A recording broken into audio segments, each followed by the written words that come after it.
Hi guys! Welcome to my new video and I will show you a tutorial kung paano gumamit ng sprinkler method like this. Yay!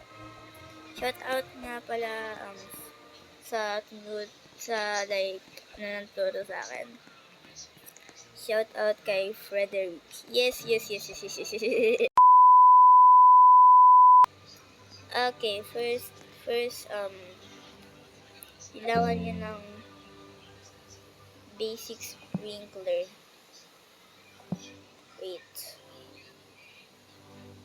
Kailangan nyo ng basic sprinkler and advanced sprinkler and goodly sprinkler. Yes.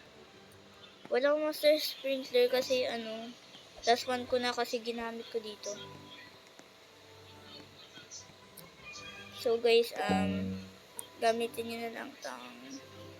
So guys, I mean kung may master sprinkler kayo, put nyo, it only works sa pepper and sa moon melon. Ilagay nyo dito nabubulol ako. Pwede nyo ilagay dito kung saan yung nasa pepper or moon melon seed. Pwede nyo ilagay sa moon melon o sa pepper seed nyo. Like parang near the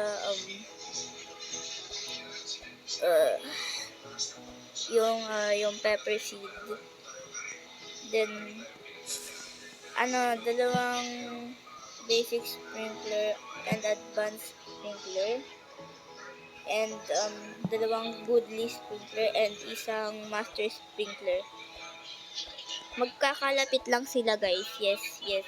And then maghintay ka ng 10 minutes. And then ayun lang. Yes. Please subscribe. Please. Huwag nyo